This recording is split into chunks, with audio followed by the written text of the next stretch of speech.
I have no idea what I'm going to say. Oh, God.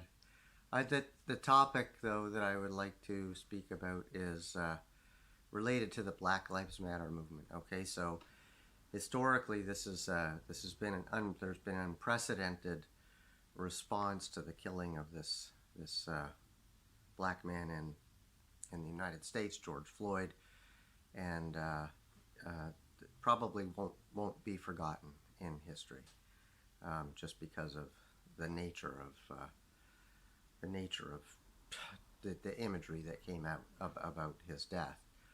Um, However, there is literally nothing new about that in terms of United States, the history of the United States, and let's just not try to be, othering the United States. We have our similar stories in Canada. I'm sure everywhere in the world there are stories of just a great and entrenched injustice. So, the philosophy of meaning. Okay, how does that relate? Like, why should I bother even thinking about philosophy or something like that when there's this urgent need to do something about it? Look, I went to the march. Probably people that are watching this, yeah, maybe one side or the other, but probably you went in support of this, against the kinds of violence that we saw. Um, Obviously, going to a march is not enough. It's not even nearly enough. It's so I want to talk about, a really, how does this ideas that I'm trying to express, like they're really not my ideas. These are very, very, you could call them ancient, you could call them whatever, you could call them intuitive. These are self-discoverable concepts. That's what I keep coming back to. It doesn't mean that people will discover them. It means that with self-reflection and a logical mind, and also a united, kind of a developed human being in terms of having feelings, emotions, and thoughts, and that are somehow coordinated with each other, that these ideas can be self-discovered. What's the idea? The idea is prejudice. The question is, what can I do about it? And for people that actually are willing to, and there are many, they don't understand the source of this. Why is this the way it is? Like, and why can't we get over it? And I guess it's fair to focus on the United States because this is the context of the discussion. And so I want to make kind of a point early on, which is there is something that precedes prejudice. At the core of prejudice, why we have prejudice, there is self-interest, self-serving something or other. And I think this is a very, very important idea. And it's an important idea because self-interest can be studied in oneself, apart from being educated about everything that went on with the Black lives, the history of the Black peoples in the United States, or the history of the natives in Canada, which is every bit as tragic. How do we begin to think in terms of forces? Because as long as we're stuck in terms of thinking about, oh, well, it's about information. Oh, I didn't have the information that told me that, that this was a bad thing. Of course, education, information absolutely matters. But what's scary about the human being is that in the course of days, human beings can be turned against each other. And this, there's examples of this. I watched a video of a kindergarten, or it wasn't kindergarten, it was older than that, like third or fourth grade class with a brilliant teacher who was trying to get the kids to understand something about prejudice. And so she divided the class into those with blue eyes and brown eyes, and the ones with this colored eyes were inferior, and the ones with that colored eyes were superior. And the playground fell apart in a matter of hours. And then she switched it around the next day. Of course, these children are too young to cognate in terms of like, oh, I know what's going to happen here. I know what this is about. They didn't. They just reacted. And so on day 3, after both groups have this experience of being the inferior one. And by the way, what happened when they were the inferior ones is their grades went down, and all kinds of consequences of this prejudice. Okay, so point is that's on the side of education. Absolutely, I am 500% in favor of telling the truth, the closest thing that we can come to truth with respect to history. And so let's just take that as a given. But what does that, how do I embody that idea? It's, education and information are like contents of the brain. They can be changed. We can have this information and then it can be replaced by other information.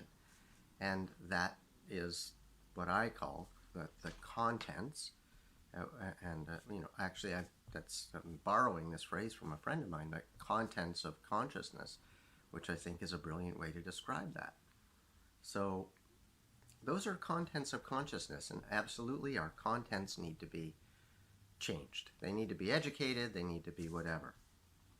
Moment by moment, how do I understand what is the source of this discrimination, of this injustice? And so this is where an idea is critical. Like, I don't actually believe that anything will change with just education. We need self-knowledge. That is, the knowledge of the operation of the forces of racism, the forces of discrimination. How does that operate in us? Oh, I'm not racist. I'm not, I'm not discriminatory. I don't, I'm not prejudiced, really. So let's go back to that basic idea. I know this sounds like such a Paul thing to do. Like, why are you talking about carrots and cops and all this stuff? It's because these simple examples are the ones that we can that begin the analogy with, in terms of how the consciousness, how the human being is constructed. If I look at something and it looks like a carrot, and I say, oh, it's a carrot, that's prejudice. That is prejudgment, because I don't know it's a carrot until I bite into it. It looks like a carrot, but it might be, there's some very poisonous plants like hemlock, the one that killed Socrates. It's also in the same family. Maybe it's a white carrot. Oh, it's a white carrot, so I think I'll eat it. Go ahead, eat it. Anyway, so this is this is the point, is that why do I need prejudice? In this case, we can say, well, I actually need this kind of prejudice because I need to know the difference between a carrot and a poisonous root. Yes. So think of that bowstring analogy. Why is that so useful? It's because it's not saying that we need to eliminate anything. Prejudice is a fundamental aspect of the way that we process information, the way that we live, the way that we are. It's a fundamental aspect of our being. But it can go wrong. And, there's the point where in the practical world, that is the world of things, prejudice is completely appropriate. I need to know the difference between a knife and a this, and I need to prejudge those things so that I don't have to use the calories necessary to discover everything again and again and again for the first time. I told you we're going to have a discussion about calories sometime, because it's actually a very interesting way to understand why the being is constructed the way it is. It's constructed as a calorie conserving organism. Every organism is constructed to conserve calories. Well, we don't know this anymore because we live in this calorie-rich environment, but trust me, if you're cold enough, in a certain situation, man, you're gonna that mechanism is gonna click in. Is this worth it to try to open this frozen can of beans, or should I light a fire? These are critical calorie kind of questions anyway. So the point of ideas is to help us be able to have something to practice on a moment by moment basis. It's not about, oh, I will read that book about Black history sometime. Read the book about Black history, but understand how the force of this force of discrimination originates, and what it's for and what it's not for.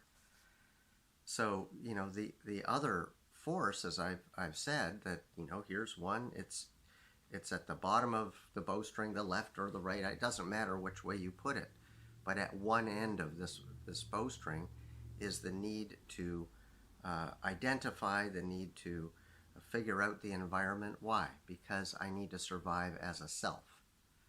Selfishness is at that end of the bowstring. If there isn't the other end of the bowstring, which is the knowledge of connectivity to other people, the knowledge of interdependence, that these two forces should be active in a human being. In a mature human being, there is the need to survive, which is in perfect balance with the need to love and the need to give and the need to not be self-serving, to be a servant of the greater good. And so, if this just ends with, oh, this is just another idea, or these are all just philosophical ideas that Paul's putting out there, there's nothing going to change. You know what? I would argue that actually the reason that nothing changes is because we do not spend enough time really trying to transform ourselves, because there's a difference between the contents of consciousness and consciousness itself. That is the way that the being is processes or relates to its environment. And my argument is that a right relationship with our environment has these two forces working together: the force of discernment, prejudice, and so on, that can lead to racism and lead to all kinds of bad ideas. It leads to belief systems. And on the other hand, the force of appreciation. Okay, so that's my point. If it isn't clear why self-serving, is related to prejudice, you can just, we can look at history and say, first there's self-serving interest, self-interest. We need the oil out of Saudi Arabia. Therefore, I need a story that makes it justifiable for me to do horrible things in order to get what I need. This is the way that superficial, stupid human beings work. They create lies to justify behaviors which are egregious. And so we can study that in ourselves. We can study the force of prejudgment. We can study that force of self-interest and ask ourselves, are we really self-interested human beings? Are we actually, do we have this other aspect, which is doing something for the sake of no reward, for the sake of no recognition? Think about it. So much of what goes on in this ego-imaginary world that we construct is about justifying my existence, is about, explaining why I'm valuable. And, the other way is to realize that one actually is valuable.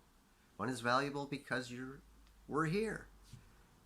We are part of creation, and we should be a responsible part of creation. So, daily practice, what is it? I'm going to leave that as a question. But take this idea and figure out, how does this turn into a moment by moment or an integrated practice? How do I see these two forces begin to operate in my my life. So you can see I'm a little bit passionate about this, but it's a very disturbing, there's lots of disturbing questions around prejudice. Thank you.